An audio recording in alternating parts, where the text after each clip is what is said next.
panel coming up, a really exciting conversation about representation, stigma, breaking barriers, and building bridges. Would like to invite to the stage our session moderator, Rochelle Prosser, and our renowned speakers, Courtney Potter, Adrianne Jones, and Christina Borth. Please come to the stage. Please, and a round of applause as well. Thank you.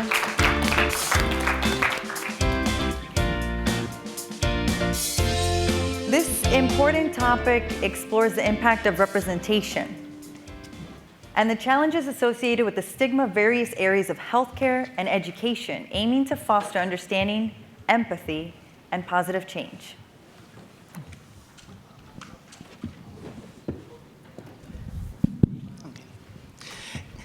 Good afternoon, everybody. Good afternoon, everybody. Okay, there we go. We're all in the room. I want to welcome you to this talk about barriers, representation, stigma, and breaking through and finding our way to build relationships. My name is Rochelle Prosser, and I would like to introduce Courtney. We call her Court Potter, Stina, and Adrianne. So I would like to have us introduce ourselves a little bit. So Adrianne, if you'd like to start.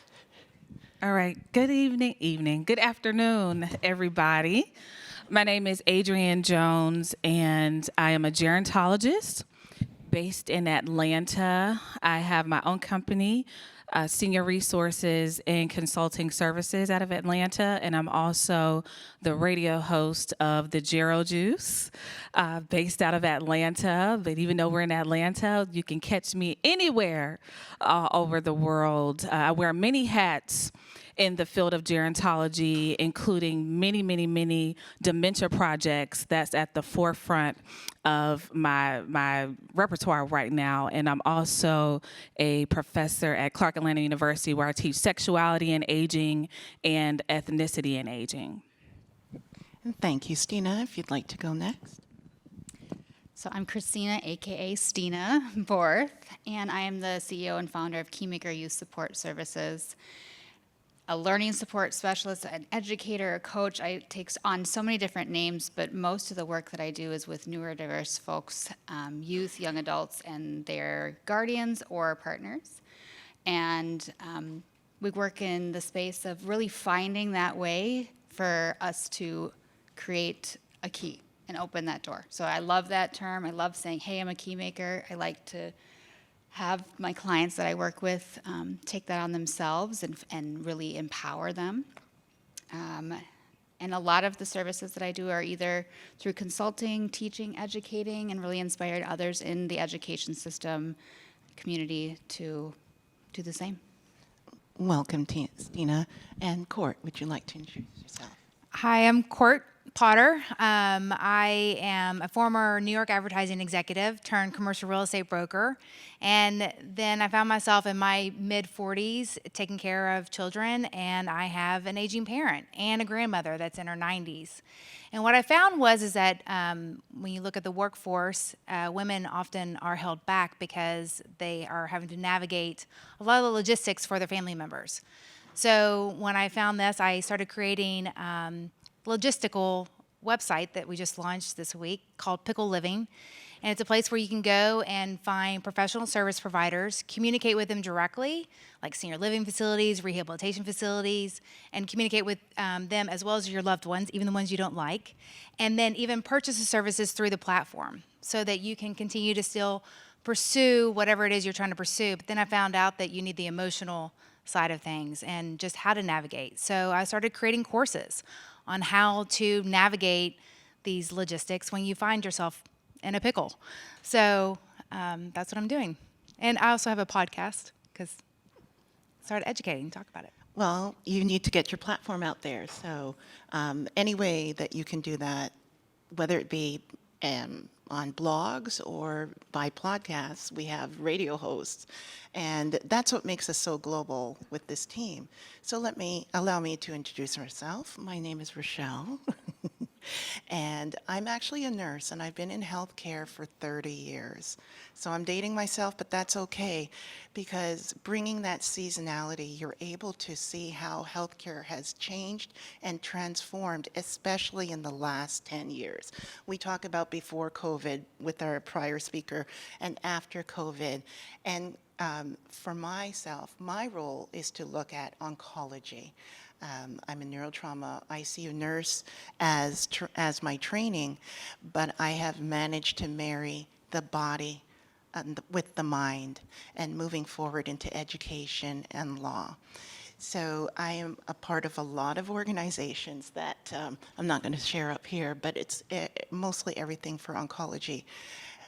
But when oncology found itself at my doorstep and affected my family, my husband's a 2-time survivor of cancer, and my daughter is also a cancer survivor, but it took 9 years, and I'm in the healthcare space. So if I had such difficulty finding the next step in her journey, I had to find a way to bring dignity back to healthcare, especially after COVID. So we're all here together today to bring what resources and opportunities that we have found that move that needle forward in the space of AI, technology, and healthcare, and marry that with fostering education and making those alliances.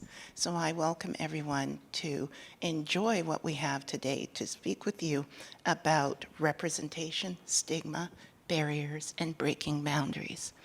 So our first question that I have for my panel is, why is representation so important in healthcare and education? And how does it connect to well-being in your segment of the society? So Adrianne, if you'd like to share. So, myself working with seniors and mostly working with Black and Brown seniors, they run up against many issues and challenges when it comes to representation and cultural competency in the medical field.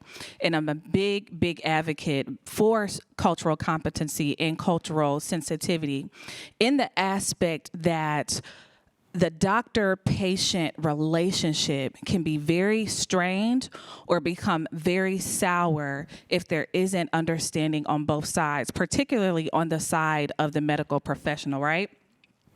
So I'll give you an example. If it's a African-American patient who comes in the room with let's say a Russian doctor or a doctor, medical professional of Russian descent, and culturally, this Russian medical professional has a way of how they view women or how they view people of color that will come out in that relationship. So I'll give you an example for when I was working with a value-based provider for seniors in Atlanta.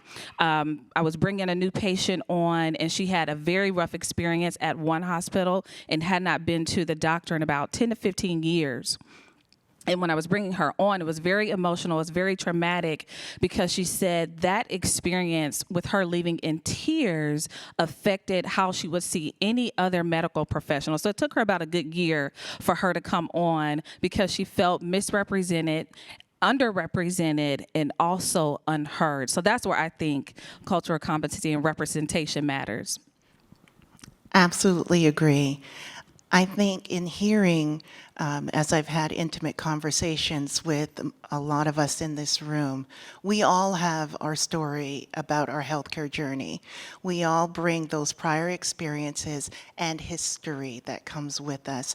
In this, those of us that are of the southern region, there is such a thing called the southern appendectomy, and that still occurs in certain segments today, unfortunately. But most importantly, when we go in those sectors through our values and beliefs and our lived experience, if they don't look like who the person speaking across from us, if they don't look like me, if they don't speak and share the same purpose, values, and identify culturally, it's really hard to build that trust, all right?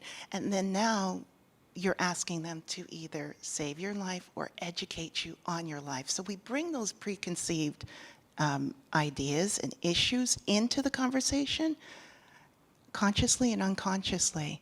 And so we tend, based on those preconceived and internal thoughts, we may hesitate to ask the questions, what do you need? What can I share with you to help you on the next step in your journey? And if we assume that they don't have a need, where we start in our journey financially is not where we end our journey financially when we exist in the healthcare space. And healthcare actually has a specific language when we talk to people.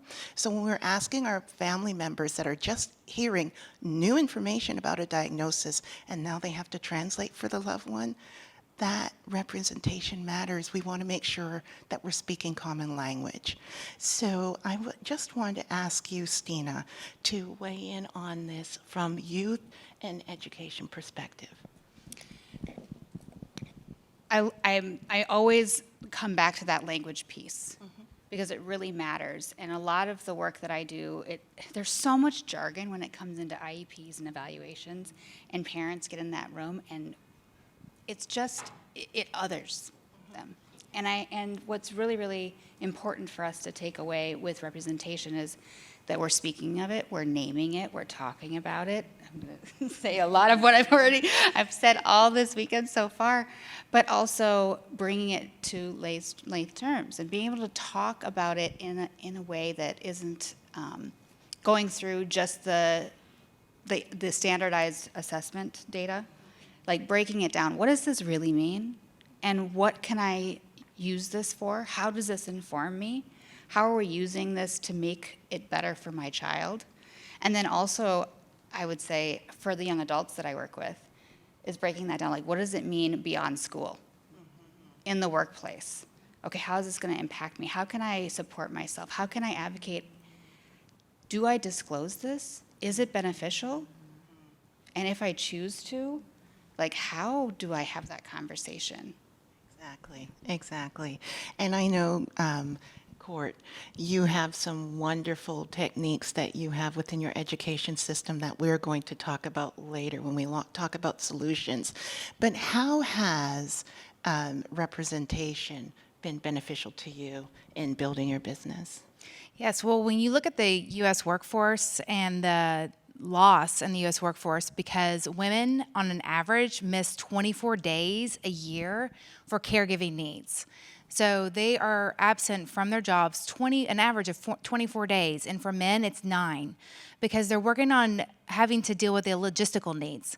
And they actually have to work with not just the logistical needs, but how to even navigate the system and where to even begin. So when I started this journey, I realized, being in my mid-40s, I am one of those statistics. And that's when women peak in their careers. And then when you start to look at men, they're peaking at a decade or more later. So if we can start to provide the tools and resources to enable both men and women to participate in caregiving needs, then we're at least on our journey to helping the U.S. workforce be more productive, be more engaged, because we're helping them learn how to navigate much more efficiently than ever before. That is wonderful, and thank you, all of you, for talking about why and what your reasons are for representation. So we'd like to talk now about why stigma matters within healthcare and education. Now, for me, I'm now the representation of everything that is evil and awful about healthcare, right? Because we're saying, take this pill. We're saying, take this lotion. We're saying, believe in us, trust in us, without having the proof to know in oncology this is going to work.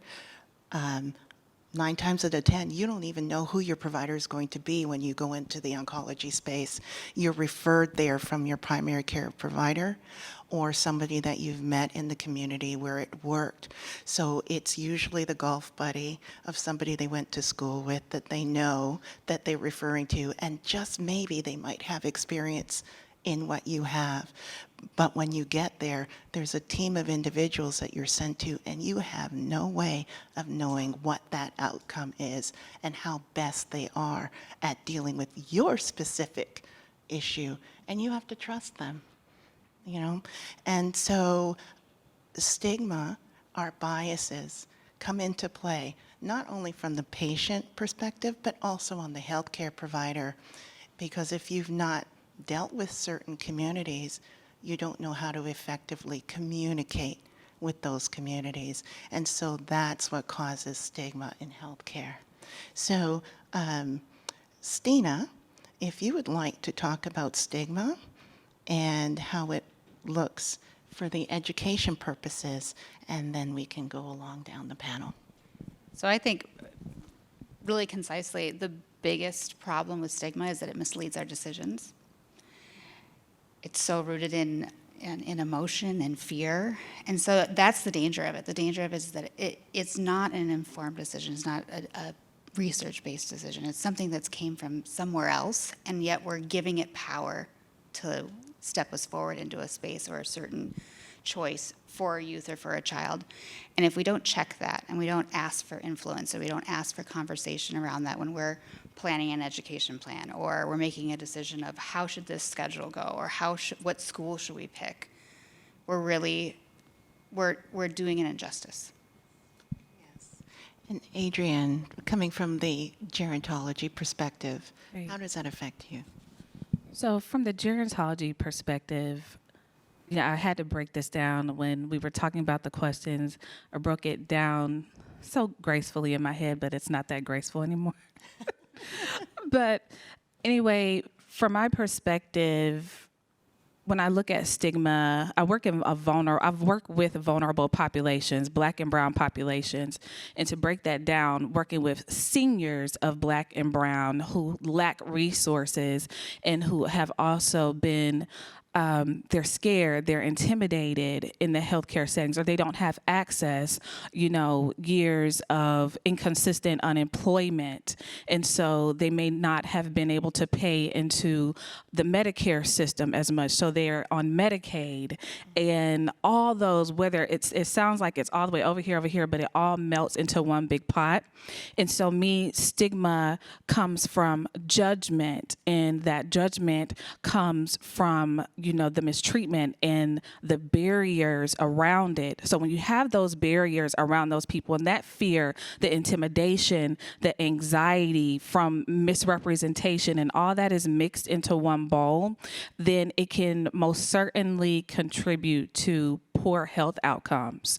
Because like I told you before, that experience from that one person led her to not coming to the doctor for about 15, almost 20 years. So no telling what was going on in her body. Luckily, they got it worked out. I don't know if it was comorbid situations or not, but the stigma around just the healthcare setting and the access to resources is very, very, very big for seniors, and not even just for Black or brown seniors, but for seniors who may not just have had that education to allow them to have that cushion in retirement to give them that access to health care. So it's just like a domino effect, a huge domino effect. And I could go on and on, but I'm not. Thank you, Adrianne. And I like the segue that you have to be able to discuss some of the barriers that we find. And I know, Courtney, your business is centered around finding transportation, finances, and making sure that we don't take in ageism that we do find in that we don't want to bring those things up. And often technology, if we're not used to technology, we might feel that stupid word, right? We don't want to bring that in there. So what are some other barriers that you have seen based on, and how you have transitioned those? Yeah, I mean, look, no one wants to look stupid, and no one really even knows what questions to even ask and where to even begin. So if we can at least start to provide a roadmap that enables people to know what questions to ask, know where to go to, and just literally just have a high level perspective of just where to begin and what questions to ask and who to go to, at least we can just start to address where the barriers are and how to overcome them, so that people can get back to work and people can continue to pursue their careers, and people don't have to quit their jobs because they're having to take care of their aging parents or their kids at the same time. So if we can enable just a roadmap, which I'm literally creating so that people can have an idea of, where to even begin. And that's what we're all doing. We're all here creating roadmaps so that people know where to begin and bringing in multiple different industries together. I mean, that's where we are today, and I think it's beautiful. Yes, and as we navigate the AI technology advancement, I look back at when I started the journey with my family, especially my youngest daughter, where there were no treatments. There was nothing out there, and to where we are today, where we can take a pill.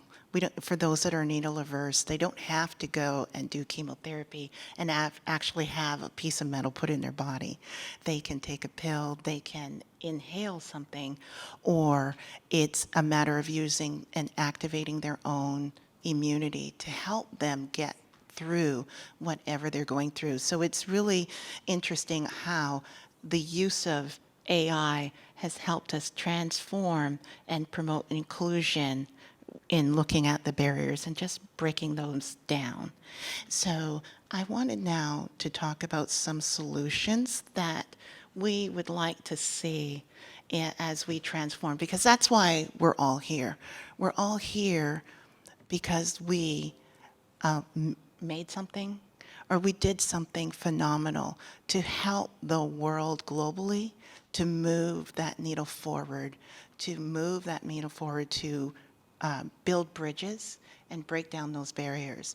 So Adrianne, I know that you use your voice in radio, and I know that it's by any means necessary to get our voices out. So what is their one primary thing that you use to make a difference for a solution?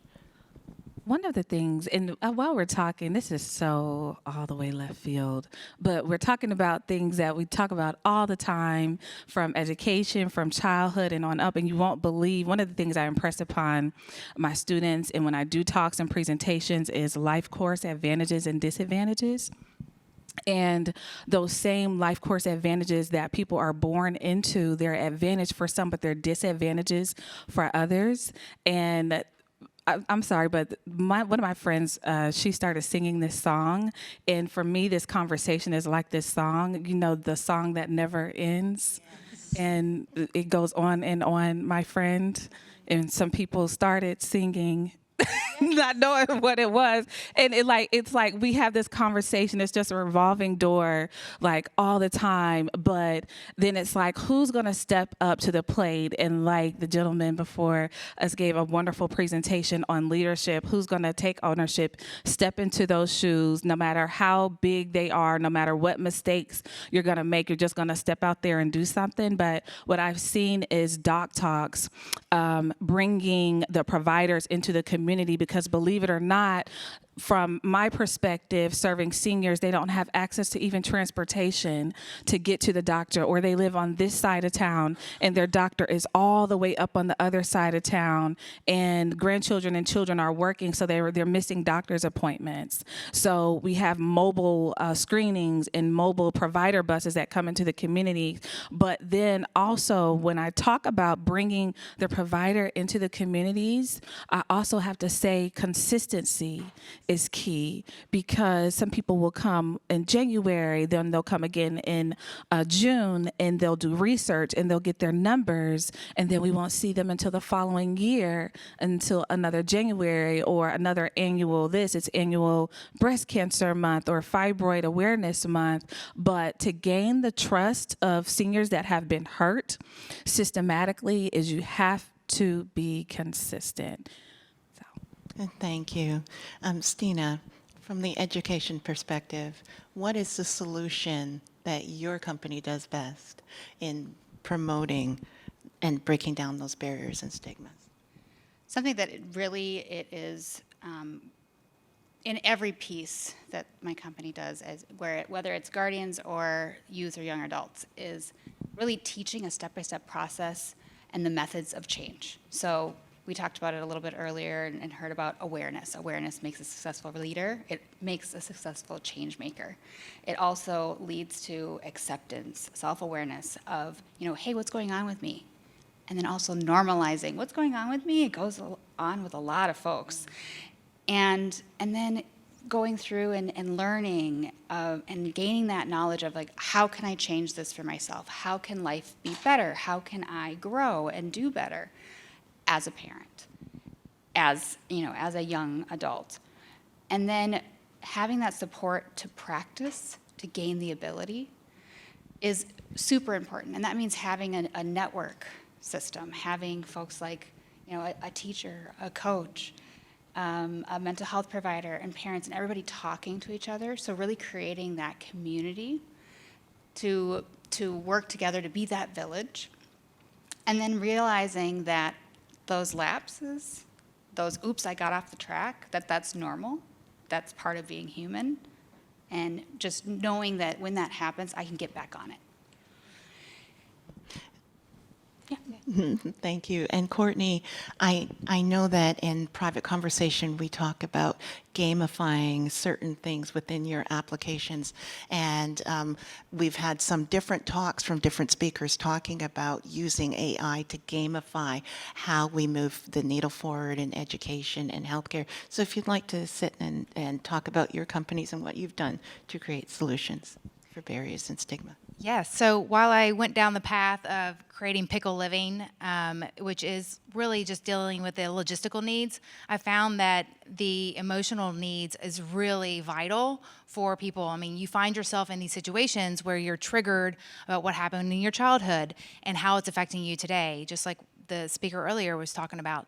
And so I wanted to create a roadmap to where you look at your past and how it's affecting your present so you can create the future that you want. And then I was like taking it one step further because, yeah, it sounds all great, but no one wants to fill out an advance directive. No one wants to talk about these things. So I literally created a game. I gamified it by challenging friends, family, coworkers on a small scale, but even a larger scale, whether it's public or private challenges, so that you can motivate your team, you can motivate yourself even to just get those tasks that are just mundane and annoying, quite frankly, and time consuming, actually get them done. And you can challenge your brother that really doesn't want to fill out the information, but if you can give him a document that says, I need you to get this done, I'm going to challenge you, and you can even make a wager of whatever that means. It doesn't have to be monetary, but whatever, then you can start to actually create an environment for each other so that you can actually get those tasks done. Thank you. And so I can only speak from the healthcare profession and what is near and dear to me. I realize that I'm only a party of one, and that 30 years of experience that I have, I can only help one individual or two individuals at a time. And so when going through this, I met mothers, parents, sisters, brothers, patients, adults, older adults that needed information, that needed that key to that next step. And I would get referrals from physicians. What we're doing isn't working. How we're going forward, we're not identifying the problem. And I realized that I can't be everywhere all at once. You know that movie, Everywhere, Everything, All at Once? So I had to think internally, what was the difference that made the difference in my daughter's life, in my husband's life, in my family's life, for those people that I was able to touch? Whether it was that I helped them transition to receive their butterfly wings, or whether it was that I helped them to find that next step in the journey. And I realized that key was education and knowledge. Why is that so important? Well, knowledge and education gives you the options of finding your survivability. If you don't know where to go, you can't get there. And so I created a cancer treatment library that has all of the cancer treatments in one place. Why? Everything is in its silo. We talked about this a lot. But in trying to move the needle, in trying to provide access and remove exclusion, we can't continue to exclude entire swaths of our community from clinical research. And so the only way to know this and to promote trust is to give knowledge and education, and that's through allowing the research to happen and knowing where to go. So on this now, thank you. We really wanted to talk things about allies. How do you find an ally? So I'll start the conversation here while we open up the audience to ask questions of us. To move the needle forward in barriers and stigma, we need to find who our allies are and how can we spot them to move our business forward. And I think being in this space here with all of us is the beginning of that. So I see Adrianne ready to raise her hand, so go ahead. And if there's any questions in the audience, please raise your hands and we'll get you a mic. I would say simply, oh, this is better. Yeah. Okay, I would say for myself, like I said, working with seniors and allies, is an ally is empathetic, number one, and they understand the group of people, the person that they're allocating for. What do they understand? So they understand the barriers, they understand the stigma. So it goes back to the very beginning of the conversation. They understand all those things and they're like, listen, I hear you, I empathize with you, and I want to help you in the best way possible. And I want to help you with my voice and with my resources. So if we're standing out in the rain and we're picketing and we're marching and we're knocking on doors, I can do that for you. If my help is, hey, I have the paper, you have the pen, and we're coming to the table and we're joining forces. Also, that ally has enough knowledge to go into the community and advocate for more allies and more partnerships to help those people or help that person. So that's what I think. Awesome. Go ahead, Stina. And is this? An ally is somebody that's willing to take that feedback or that request and apply it in all aspects of their life. It's not just in the office or just at school. It's at home. And they're really eager to apply that request. And then as well as is that maybe they ask and they say, how can I be an ally? How can I help? And give you the opportunity to really define it, because if we don't define what an ally is to us, we can't get upset if we don't receive that allyship, right? Yeah, So absolutely. really opening that opportunity and then being able to apply it across all of our. Awesome. I'll just quickly, I mean, my mother lives in a different state. I live in Florida. She's in Kentucky. My grandmother's still back at home as well. And so I didn't even know who an ally was. I didn't have anyone. So I'm hopping on an airplane in the middle of the night and lack of sleep, meltdown in the airport. Like, I don't even know where to even begin, and we've all been there at some point with some situation. So if we can at least identify who our allies are at each stage, then at least we know where to begin. So if we can just identify, at the hospital, the caseworker is the person that you speak with, and at the rehabilitation facility, who are the key people that you need at each stage that will enable you to get you to that next step, so that you're not spending 5 days, 2 weeks, whatever, just even trying to figure out how to navigate.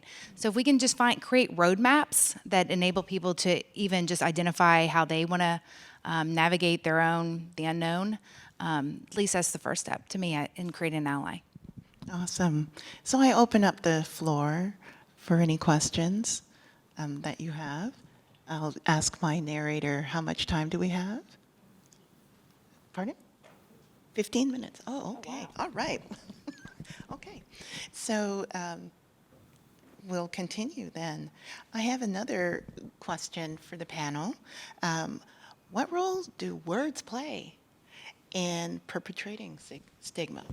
This is the extra stuff now, right? So we all know that in industry and we work with our coworkers the majority of the time, and then we have to bring all of that stuff home, right? And as our illustrious prior commentator there that we have to follow very clearly and very properly said, we can't bring that home. We are the bosses of us. We are not the bosses of our family and our children. And so when we go home, words matter. I know it matters for me. My countenance can either elevate or shrink based on the words that come out of the mouths of my loved ones and those that I hold dear. So I will open up that question. What role do words play? Okay, when I think of, I'm not going to say what role does words play? That's a lot. But it is a lot. But when I think, before we get to words, I always read, like the gentleman said, reading the room and reading the energy that somebody brings before they say anything. And I don't think some people realize how powerful that is, because you can wear so much on your face. Your body language, your demeanor can say so much before you open your mouth, right? And we heard people say all the time, it's not what you say, but it's how you say it, right? So, and I haven't given much of my personal experience of caregiving, but I cared for my grandmother all last year, and she passed away. And what I did was I would not let anyone in the house or in the room that had anything negative to say, anything negative to speak over her, to her, around her, or to myself and her other two sisters as caregivers, because we were trying to keep a positive environment. And in that positive environment is healing without anybody saying a word. So when I come in contact with people, words play a lot, but I'm reading your energy, your facial expression, your demeanor. It kind of tells me exactly where you're getting ready to come from, and it tells me the space you're getting ready to come from. Amen. Amen. Yes. Go ahead, Stina. Well, words is it on? Yeah, it's on. Language matters a ton. If we don't establish a common language, we can't really be speaking. We're not understanding each other. And we can't even, there's no voice then. Then we're not seeing each other. We're not hearing each other. We're not able to come up with a plan or even make agreements like you do in every relationship you have. So even when it comes with barriers and stigma and change, these are agreements, these are relationships that we are managing.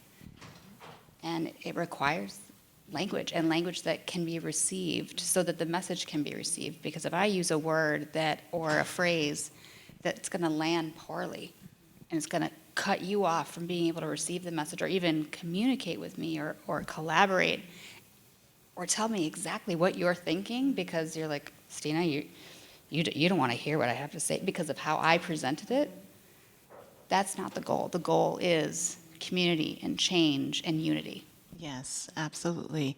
And Courtney, you mentioned within your organization how you use influencers in that social media space. Do you want to talk about that and how it either promotes or refutes stigma? Absolutely. I mean, so when my best friend was dying of cancer, she was like, if I go to one more website and they remind me that I'm sick and dying, and then I run into my friend and, she's like, oh, I saw your post on that social media, that website. I'm really sorry. How's everything going? She's like, well, I was doing just great until you reminded me that I'm sick and dying. And so, I wanted her to create tools so that she felt good, like the air was not so heavy, but that you could look at, like, look, we all find ourselves in a pickle. And being able to bring different influencers and different that we feel confident listening to and that we want to listen to, and be able to all come to one place so that she felt confident on how she was addressing and talking to her kids about her cancer, and how I talked to my grandmother about how, she feels, and not minimizing how they, feel. So I think that recognizing the right influencers, using the right words, and how we can really bridge the knowledge gap that we currently have with people that aren't typically in the space. I mean, I wasn't in the space, but I was so curious to figure out solutions to address these, because we don't really even know where to begin. And but we want to make sure that we are listening to the right people. And as we all know, everyone became a zoologist. And at the end of the day, we are all doing the best that we can. And we want to make sure that we're listening to the right people and we're doing the right things that enable us to make the right decisions for not only ourselves, but for our loved ones. So.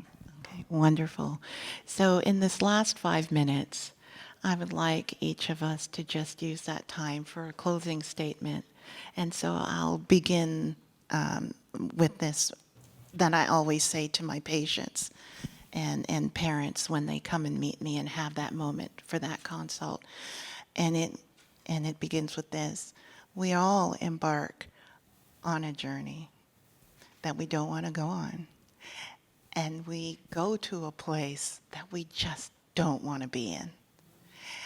But once we get there and we meet people who understand our cause, who can identify with where we are and find that trust, we're so glad that we get there. And that's what the HEAL Conference is about, is bringing all those different perspectives and ideas and thought leaders in one place to competently sit down and have those conversations and become that village. So Courtney, to close? Oh, well, I'll just say that, we're all going to find ourselves in a pickle. So go to pickleliving.com and find the logistics that will enable you to find the right care for yourself or for your loved ones. And know that, make them feel that it's not just you that's in this situation, that we're all going to find ourselves in these situations, and how can we navigate them better and emotionally and personally with our emotions, but all the logistics. And I just hope, I'm so grateful for conferences like this where we can all come together and look at things not just from like one-dimensional, but multidimensional. I mean, we're all now talking about epigenetics. We're talking about, how we are bringing AI into situations. We can no longer be just, still and ignorant. There are tools out there that we can all leverage now. Amen. And Miss Stina. I think my biggest takeaway from this experience so far, and just a reminder of that awareness plays a huge part in planting those seeds. So self-awareness, but also for those breaking those barriers, building those bridges, is awareness outward as well. Looking around and seeing what's happening, what are others' experiences, and then trying to create that community, applying a Keymaker mindset of, all right, I don't know what to do quite yet. Yet is like my favorite word. But creating it and walking through that door. Thank you. Adrianne, to close. Okay, my close is simple. We all came here with different backgrounds, different perspectives, and we heard the same thing, different backgrounds, different perspectives. So my takeaway for you all is keep digging, keep looking. I know some people may have heard the saying, you don't know what you don't know. And so whatever that space is, whether it's health, whether it's education, keep making those phone calls. Don't get tired. Take a rest some days, but don't give up whatever your search is. And that, okay, yes. Yes. Don't give up Yes. whatever your search is. Look me up. I know I may not touch everybody as I walk out the door, but my website is SR Consulting Services. srconsultingservices.com, and there you'll find my programs, my services, access to my show. I come on every Thursday. Every Thursday from 3 to 4 p.m. Eastern Time on Atlanta's Inspiration Station, Love 860. You can get it online, love860.com. Also, within the past week, I came out with a free download for my caregivers. Caregiving is big, whether you're in seniors, differently abled adults. I have that free download on my website as well under books. It's called Caregiving 101, I Need Help.